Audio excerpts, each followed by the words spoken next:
What's up, geniuses? Welcome back to For The Record. I'm your host, Markman, okay? Today's guest is at the start of a very, very promising career. Last year, he emerged as a fan favorite and a genius favorite with his single, Let Her Go. And he's had us talking about Australia ever since. Everybody wants to know what's going on, all right? His first major project is being released right now. It's called Fuck Love. It dropped this past Friday. And he's here to tell us all about it. Kid LAROI, man, welcome to For The Record. What's up, guys? How are you? Thank you. Thank you for having me. First of all, how do you feel? Like, after signing the deal, this is your first real project. After the deal, with it being released, just how does it feel to have this accomplishment under your belt? Oh, man, it feels crazy because it feels like for this past, at least 6 months, I've just been, like this project, I didn't go into it like, all right, I'm gonna make a project and it's gonna be about this and whatnot. I was making like a lot of songs over the past like 6 to 8 months even, and they were just all kind of about the same thing, about something that I was going through. And then I was just like, wow, this is a project right here. And then obviously I made a few more songs to put on there and did all like the little add-ons and stuff like that I did, and then made it a full project. So it's kind of crazy to see all of the songs that I've been working on and been going so hard on and listening to and all that type of stuff for like the past 6 to 8 months is finally out and into the world. So it's crazy. It's kind of surreal though. So Fuck Love is the name of the project. Right. You're 17 years old now? I'm about to be 17. You're about to be 17 years old. So 16 going on 17. Yeah. Fuck Love. That's the way that you feel? Like Definitely. It's a strong statement, dog. I feel like a lot of kids my age probably feel that way too. And that's kind of why I named it that, cuz obviously it was about, first and foremost, how I feel in the current situation of being a young teenager and experiencing growing up and experiencing life and shit like that. And I feel like a lot of other teenagers go through that too. Like you're young and you think you're falling in love, and then something happens. You're like, man, fuck love, fuck this shit, But I guess the project goes through it a little more. But like, yeah, you'll hear it. I'm always bad at explaining this type of shit. That's really why I do music. Because I can't really, I'm bad at like talking and explaining this shit. It all comes out through the music and the sounds and shit like that. Does that help you? Okay, and that's the thing that a lot of artists express. Like, it's almost easier to go into the booth and get these feelings off my chest and actually have a conversation about it. When you're in a relationship with a girl, is it easy to have these conversations, or is it easier to write a song about it? And then how does she feel about it? You know what I'm saying? It's way easier to write a song about it. And that's the thing. Every girl always tells me, why do you never want to talk about your problems? Why do you never want to talk to me? Da da da da. And I always, I don't know what to say. I'm super close. I'm super shy. Like, I don't really like, talking a lot about, my feelings and problems or whatever, like, to really anyone I know, like, not even my bestest of friends or my family. I like, translating them through songs, because that's just the easiest way for me to do that. For whatever reason, it's hard for me to speak about that type of stuff. So, yeah, definitely. I've definitely heard that so many times. Why do you never want to talk to me? Why do you not want to express how you feel? And it's just, I'm sorry, I can't. You're an artist. Like right. At the end of the day, and I think maybe the girls that have been in your life thus far, they kind of know you. You've been doing music for a few years now. Yeah. But maybe they saw you as kind of somebody aspiring. But now that you arrived in this place, I think anybody who deals with you now has to expect that you're an artist and this is how you operate. I mean, it's weird. I mean, maybe some people might think like that, but I'm a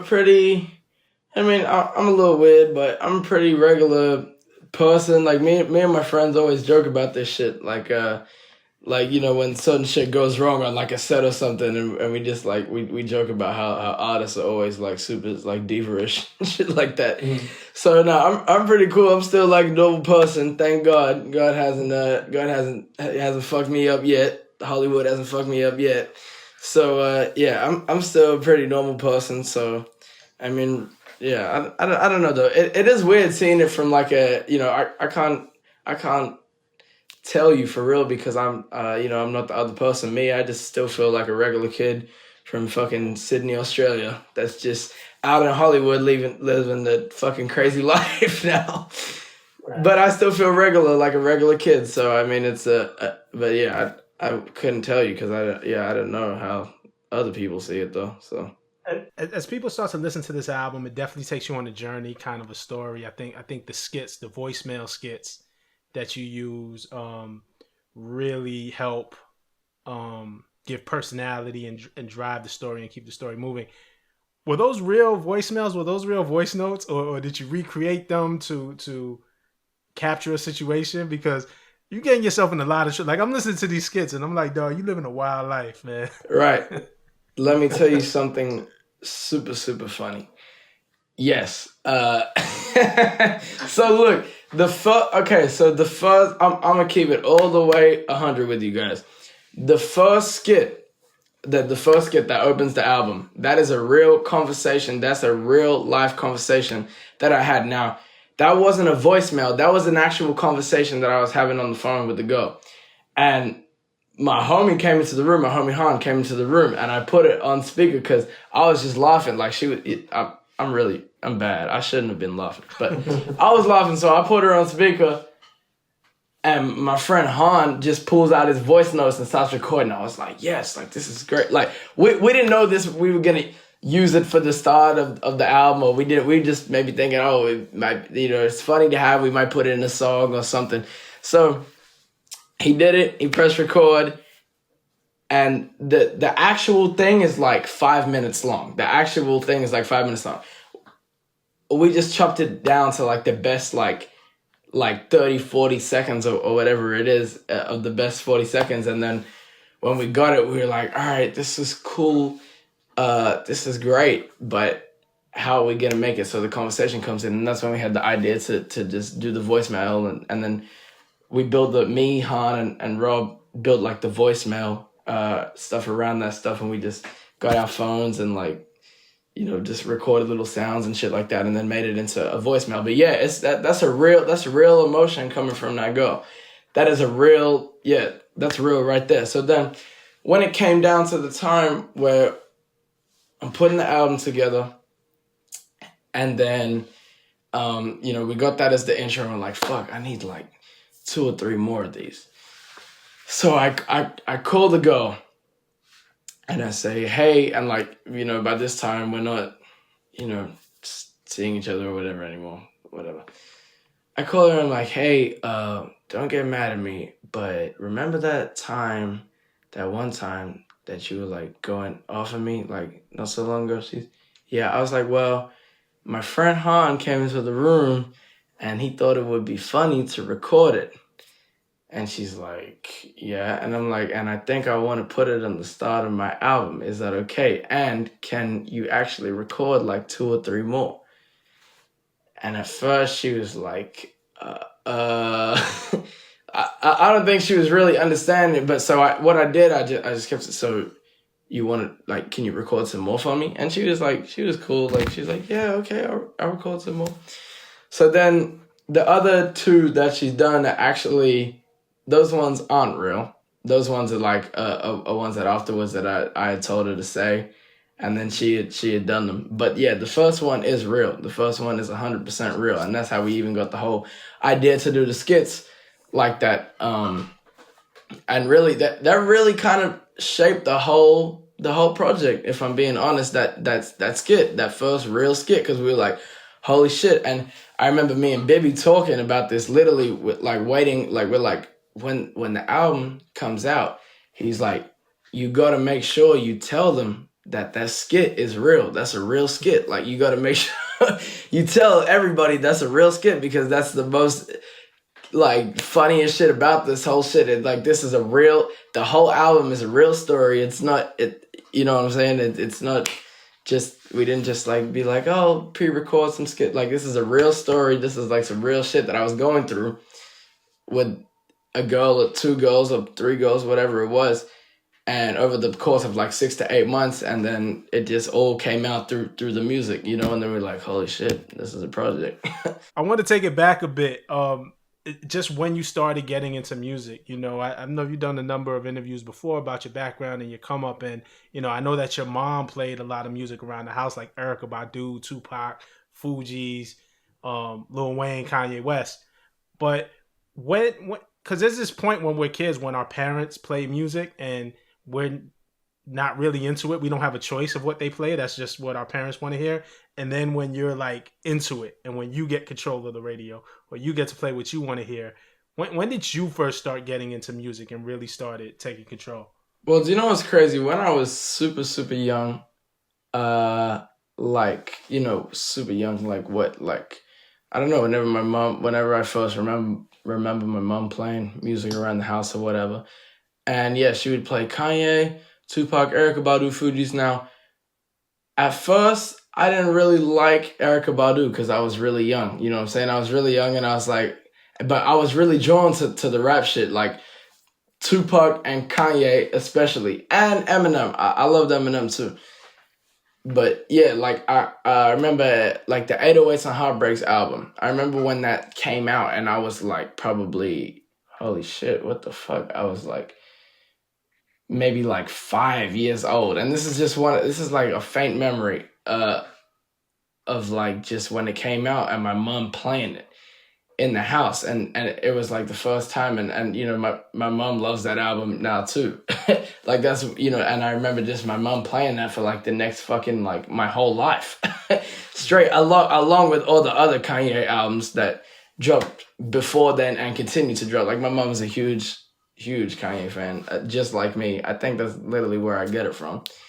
But yeah, when I was super young, like fucking like 4, 5, 6, 7, 8, 9, I wasn't really into like, you know, Erykah Badu and stuff like that. I was just like what my mom would play.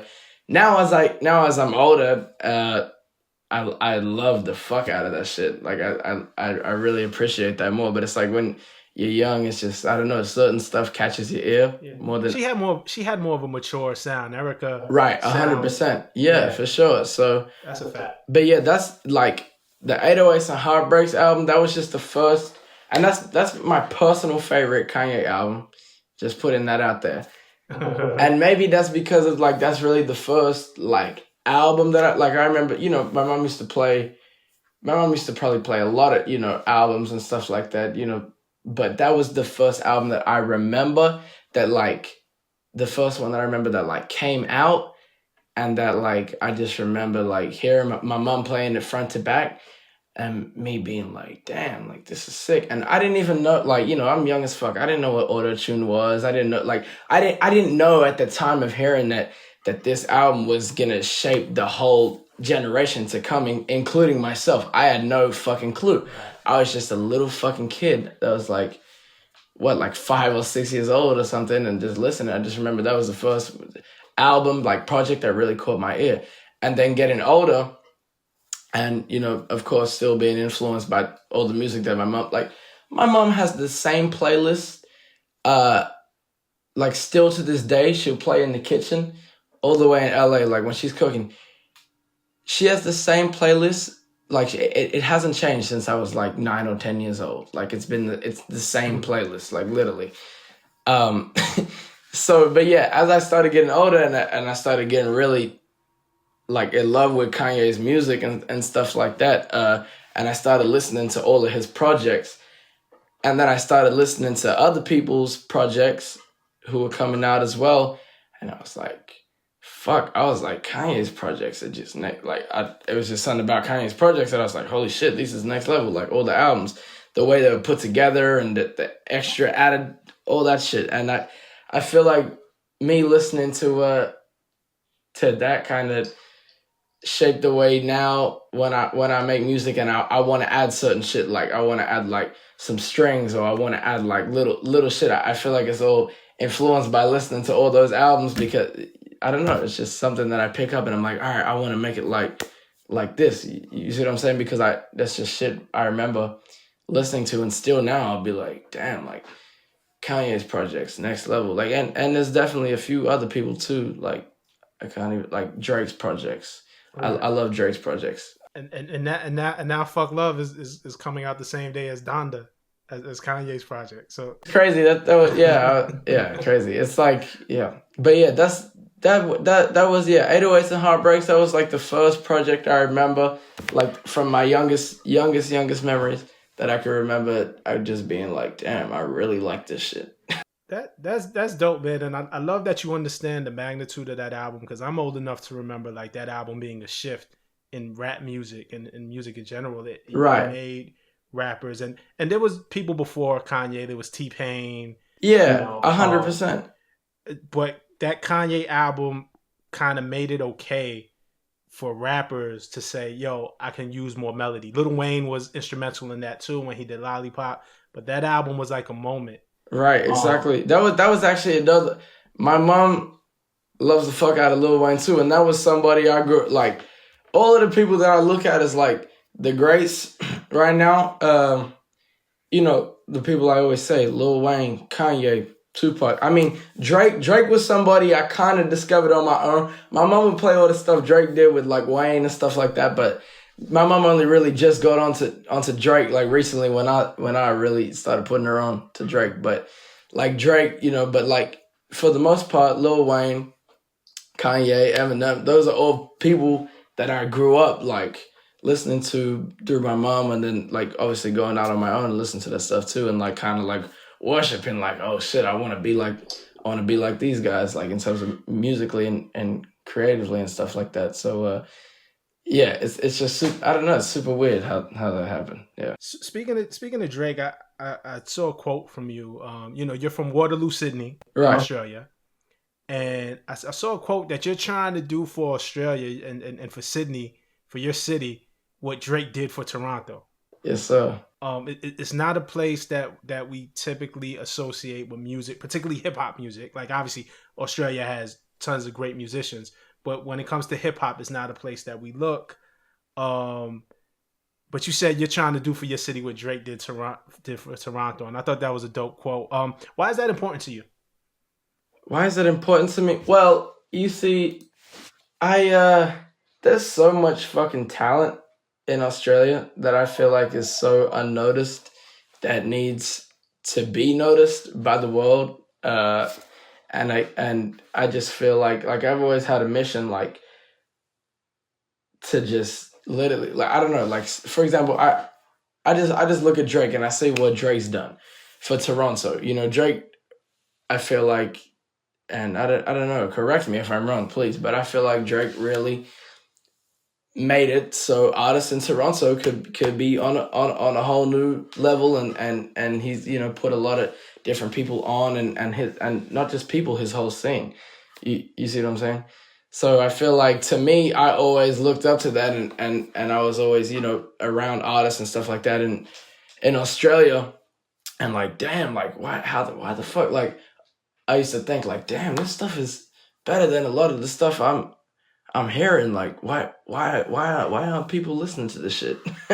You know, so I guess that's why it's kind of important to me, because I just feel like Australia has an incredible culture and an incredible, you know, it has incredible talent as well, that I just feel like needs to be seen by the rest of the world, and that's really what it is. I just want to bring the culture global.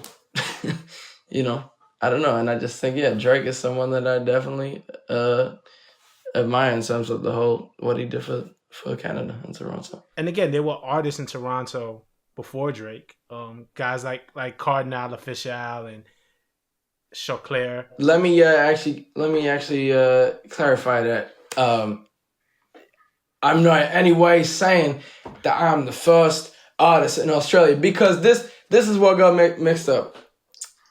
I had said it in a previous interview, something like this, and it was taken a little out of context. But no, I'm not saying that I'm the first Australian artist to come out to come out and whatever. There's a lot of Australian artists before me, and there is a scene that lay before me.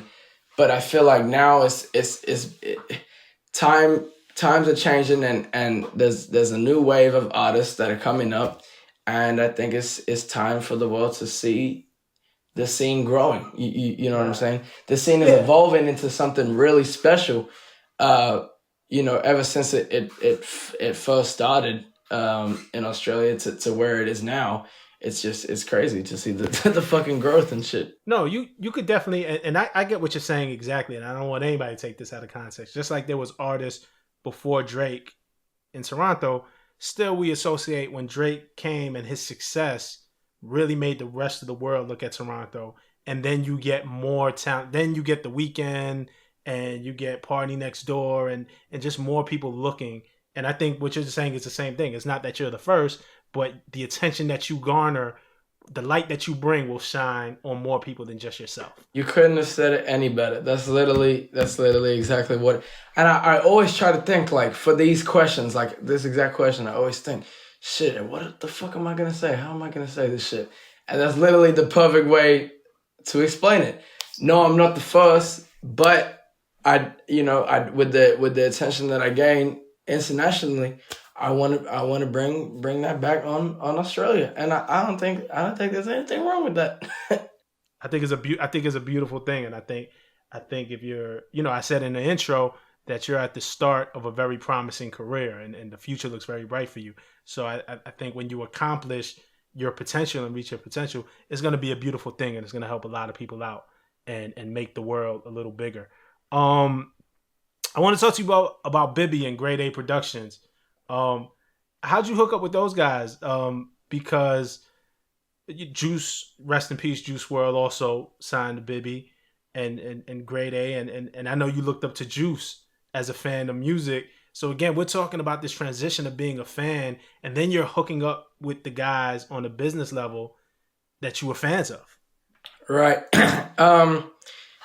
Yeah, that was crazy. So it first started when I think so Juice was coming to Australia for a tour. Now I had a booking agent that would like get me shows and stuff like get me to like open for people when they come to Australia and stuff like that. Now I always wanted to, like, I was like, if Juice WRLD ever comes to Australia, I want to open for him. Like, I want to do the opening. So I guess they got word that he was coming, and G Money and Bibby and all of them had already heard about me through some label dude in America who had like picked up my music, who was, I guess, trying to sign me. So I guess they had already heard about it through like that. But yeah, so then when they reached out to him and they were like, all right, cool, yeah, put him on the tour. And then I remember G Money DM me like, yo, like, you're fire, like, what's up? Like, we're trying to sign you. Da da da da. And then Juice came to Australia. I met Pete.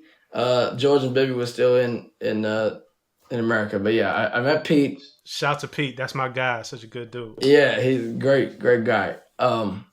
But yeah, so then I met Pete and I was like, oh, holy shit, I fucking love these guys. But, I had a chat with my manager at the time, and, it was just nothing really happened for like a good, I don't know, 6-7 months.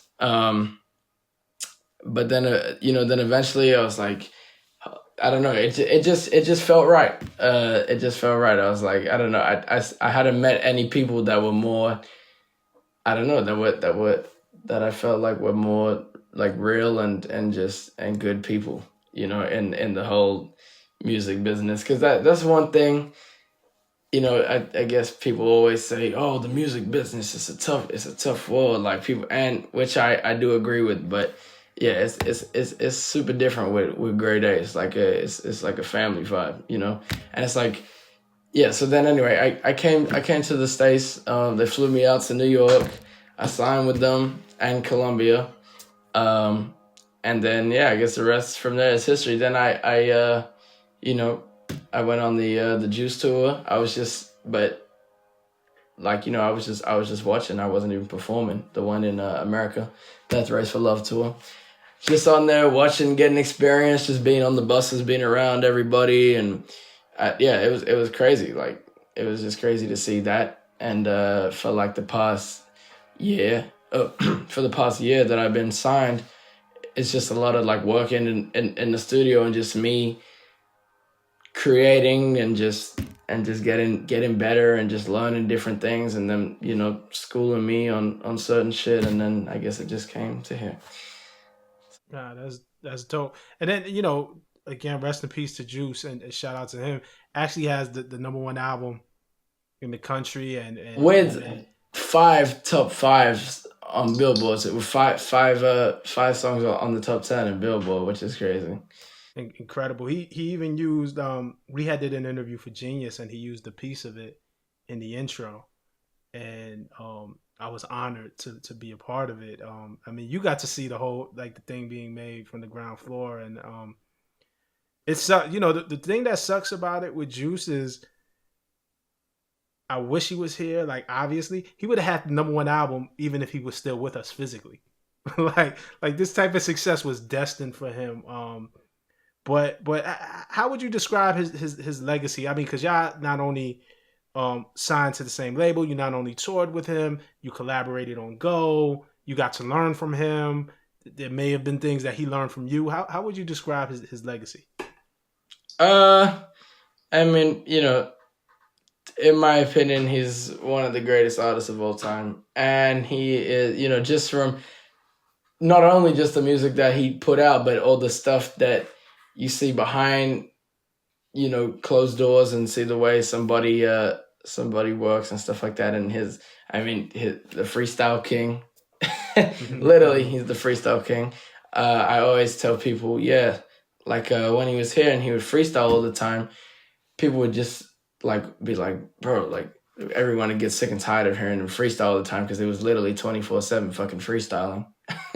So yeah, just, I don't know, one, like, definitely the most talented artist that I've ever come in contact with. And I was just, you know, I've said before, I was a fan before I even met Juice or Bibby or all of them.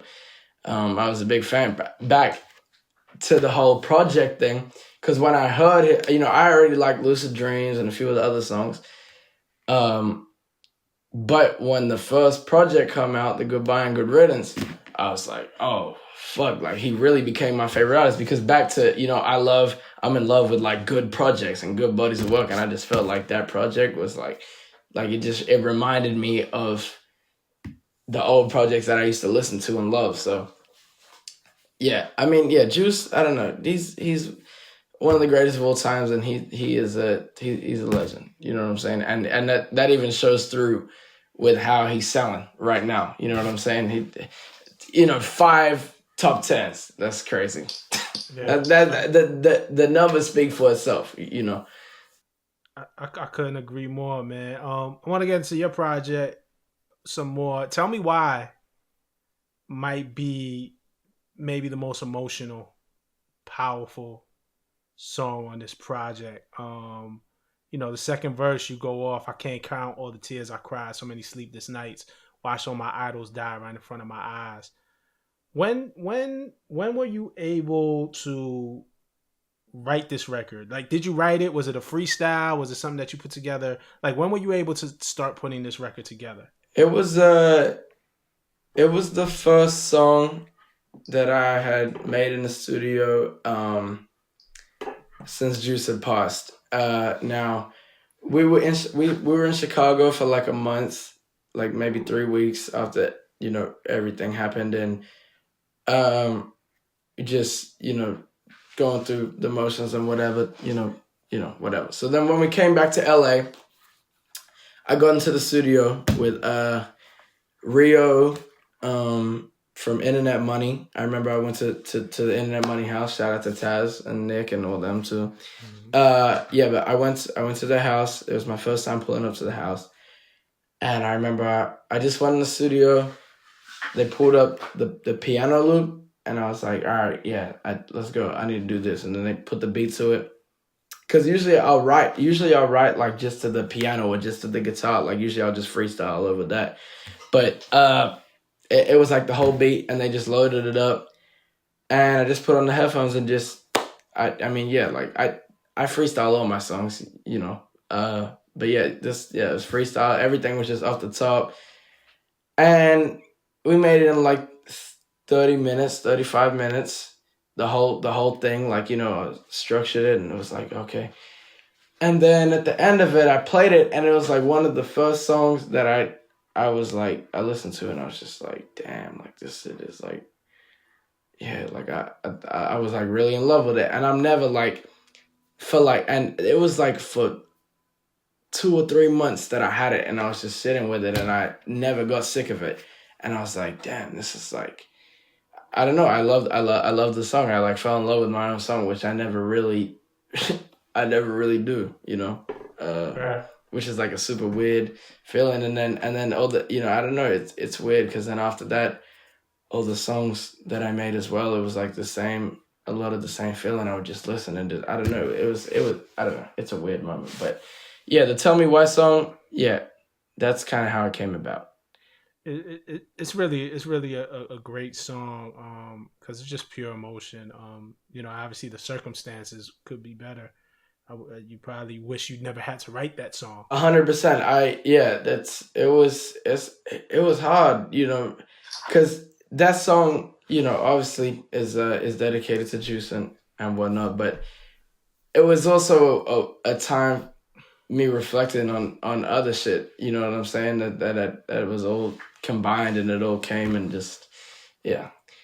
But yeah, it was definitely a hard time and a hard, you know, song to make, but yeah, yeah. Okay, nah, I feel you, man, and definitely, I mean, even and I think a lot of people could relate. Even the first verse, though, overthinking, over drinking Hennessy up in this bitch. I'm gonna take another wood to the face. I can't think up in this bitch. Like, you know what I'm saying? That whole sentiment, man. I know you said that you don't really talk, like you like to talk in the booth and get your feelings out, man. But you know, man, you know, make sure you if you can find somebody to talk about your problems, man, because it's like I think the audience feels the same way. A lot of times we use music to cope. You know what I mean? So, Yeah, but don't be the one that always has to. I think a lot of people are going to lean on you. That's what I'm trying to say. I think a lot of people are going to listen to your music and it's going to help them cope.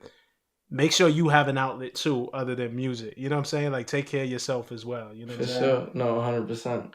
Because I could tell, man, as a young man, you care about people and you care about your fans No, a hundred and percent, their all feelings. the way, and that's my yeah, that's my. I don't know if you, yeah, all my. I don't know if you see all my tweets and stuff like that are always, yeah, that's.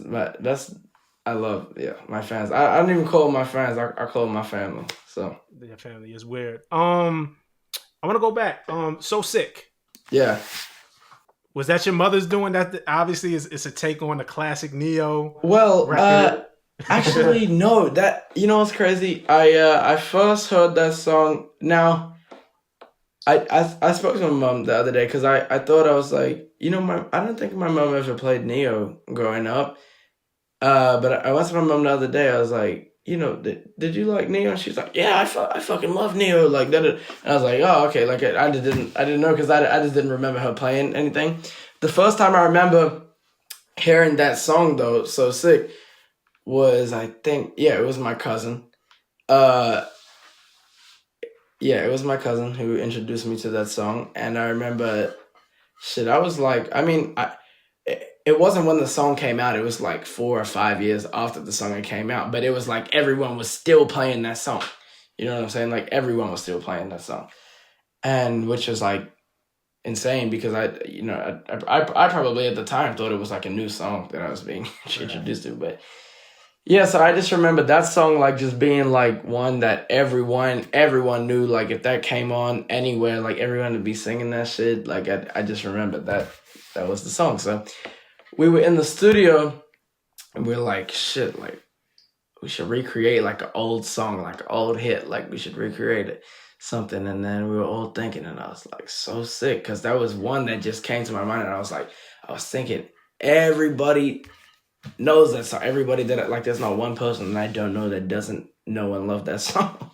Mhm. So I just, and then we did it. Han and Don Rob, they flipped the sample, and at first it was just like the sample and like a snare to keep me on beat, and I just went in there and did and like maybe like a synth bass, and then I went into the booth just in there, matter of fact, and just fucking freestyled this shit too. And then I remember I recorded like the first 8 bars, and they were like, oh, holy shit, yeah, this is fucking sick. And then I just recorded the rest of the shit, and then we put it together. Then they did some fucking drums on it, and we sent it to Khaled, my boy Khaled. Shout out to Khaled, another Australian producer, and one of the greatest of all time, in my opinion. And sent it to him, and he replayed the sample a little bit and like just added some extra pianos and switched out a few sounds and stuff like that. And then that's how the whole song really came together. But yeah, that was like the whole idea. We were just like, what should I want to flip like an old hit, like something that people would like appreciate, like some people be like, oh yeah. It worked with me, man. You picked the right one, man. That's a timeless song. How did you and Lil Mosey hook up from Wrong? Me and Mosey, alright. Me and Mosey first met on the Juice WRLD Death Race for Love tour. We met through my boy Jake, Glow Up Jake. I remember I was on the tour bus and Mosey was like was doing like a few shows to open for Juice. I think he did like 2 or 3 shows to open for Juice. And I remember I was in the bus just chilling, like a few hours before the show. And Jake comes in and is like, hey, like, I go, and I hadn't released any songs. Like, I didn't have any, well, like, in terms of, like, I didn't have, like, anything new that I had dropped. The only thing I had on, like, a platform, like, Spotify was, like, Blessings. Like, all of my stuff was just on SoundCloud. I didn't have, like, the Let It Go video out or anything. I just remember Jake coming in and being like, oh, hey, like, bro, like Moses in the other bus. He wants to say what's up to you. And I was like, oh, what? I was like, really? I was like, yeah. So anyway, boom. We come to like the other bus, and I come in and I say, oh, what's up, bro? Because I've been wanting to, work with Mosey because, ever since I was back in Australia, because I was like, oh, he's young and he's killing shit. Like, he's a young kid that's going crazy. And I don't know. I just wanted to, I was inspired and I wanted to work with him. So I was like, holy shit, yeah. So I came in, I met him, super, super cool dude. That's my guy now. Shout out to Mosey, obviously. And, but that was the first time we met and we just chopped it up. I remember he was like playing 2K or something on the bus. And then we just kept on seeing each other around and kept saying what's up. And then eventually, like, we just, started kicking it here and there. Like just seeing each other at like parties and stuff like that, like little events and just whatnot. And then we just became, super cool. And I remember I made the song Wrong with Internet Money. Shout out to Taz again. We were at, I think, Chalice Studios. We made the song and me and Taz look at each other like, we need to get Mosey on this. So then I remember I called Mosey. I was like, bro, I have a song for you. He's like, all right, cool, send it. I sent it, and it was just like I didn't hear anything back from him. So I was like, all right, maybe he doesn't like the song, or maybe he just hasn't heard it. I was like, whatever. A week or 2 later, I saw him at an event, and I was like, oh, what's up, bro? Like, da-da-da-da. And we were just chopping it up, and then he was like, oh, I have the studio. I'll have to pull up. And I was like, okay, yeah, perfect. I got a song. Did you hear it? The one I sent you. He was like, no, I didn't hear it. So, boom. A few hours later, I pull up to the studio with him. I play him the song, and he's like, oh, yeah, this shit's hot. I'm hopping on this shit. And then, boom, he just goes into the booth, does his verse, whatever, come out, and then we're just like, yeah, this is fucking sick. That's why you got to be persistent, man. You never know. You see, he didn't even hear it the first time. Yeah, so right. Like, I mean, it's nothing about being in the studio together. Right, and I get it. That's how artists are. You know, It's a lot. Yeah, it's a lot of stuff comes through. So it's and I like working in person anyway. I like the in person vibes too, just because it's like I don't know, you bounce off of each other's energies and stuff like that. But yeah, shout out to Mosey. That's my boy. That's my homie. One collaboration that you had that was in the works that was a big deal for you that I understand. I was expecting to hear it on the album was All My Fault, which is unreleased. A Boogie and you? Oh, holy shit. I was like, Oh My Fault? What is that? Maybe that's not the name. No, that is the name, but I just make that song is like so old. Like, well, when I say so old, it's like I mean, shit, bro. Time is going so. I was about to say a year. No, it's like damn near 2 years old. Like, wow.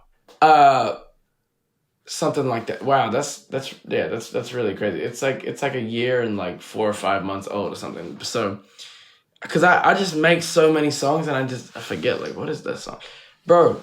So crazy story about that song.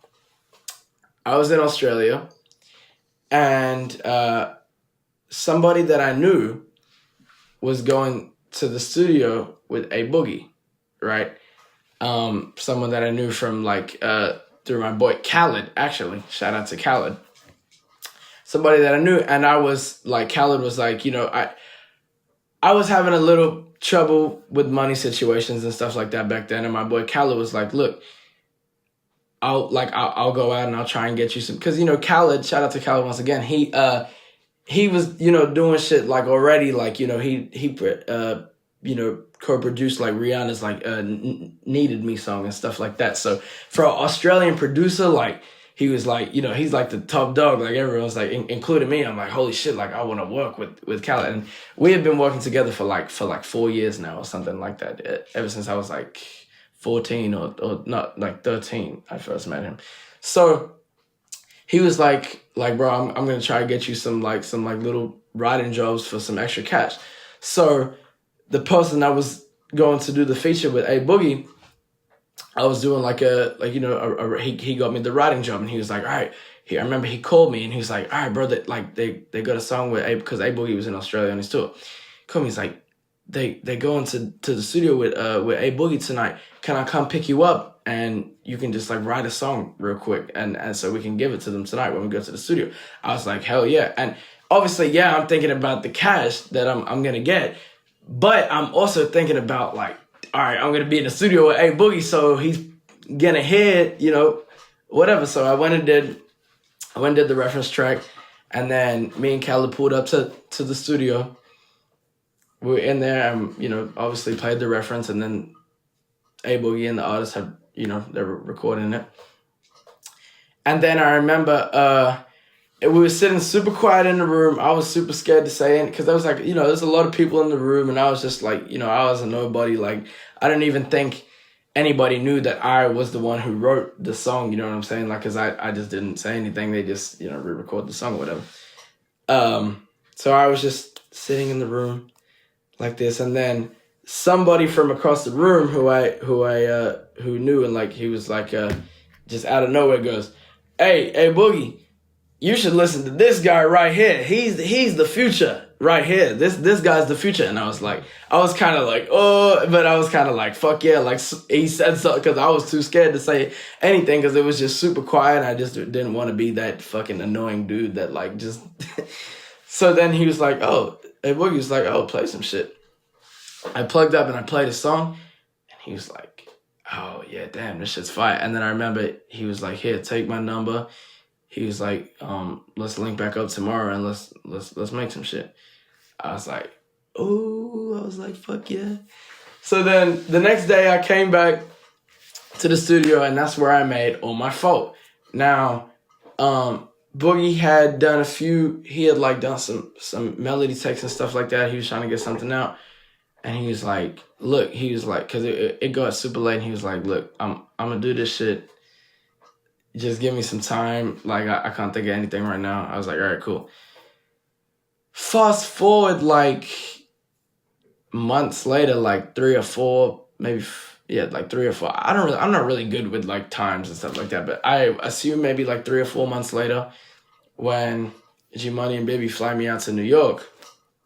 We're in New York, and I just signed the deal, feeling really happy, and G Money is and Baby, the like homies with A Boogie and all his people in them. So I remember he's like, "Oh, G Money's like, all right, we're gonna go pull up to the studio on A Boogie," and then I was like, "Oh," I was like, and then I told him like, "Yeah, like we kind of have a song together, like we kind of do." Like, he's like, "All right, oh, that's sick." So I pulled up, and I come in, and A Boogie's like, "Oh, what the hell?" Like, "Oh, like you're here." And I'm like, "What's up?" Like what's up? Like, and he's like, "Oh, that's crazy. Like you're here. Like whatever, whatever." And then there was a night I was like, "Do you remember our song together?" And he's like, "Oh yeah, shit, da da da." And then he pulled it up and just did the verse then. So that was like a little over a year ago now that he laid the full verse on that. So, shout out to A Boogie. That's my boy too. That's fire, man. These stories are so inspirational, and it kind of just shows that how long the journey is, but like how things can really happen in the real time. I just want to, dog. I love talking to you, man. You got great stories, man. But what's next for you? What kind for the Kid LAROI, man? Obviously, Fuck Love is out, man. You're only 16. Like, where do you see your career going from here? Because I think you've accomplished so much in such a short time. Dude, honestly, I just want to keep evolving, not as an artist, but as a person as well. Again, yeah, I am only 16. I got a lot to learn and a lot to figure out. Uh, but I have great people around me. And you know, I don't think they're gonna let me do any crazy shit anytime soon. So yeah, I got great people around me. So yeah, I don't know. I just want to evolve as an artist and as a person, and just continue to help my family and support them, because that's really the thing that gives me the most joy, is just seeing my family and my friends happy and making them proud. So yeah, as corny as it sounds, but yes, that's definitely my yeah, that's all I want to keep doing. Just keep making them proud and keep yeah.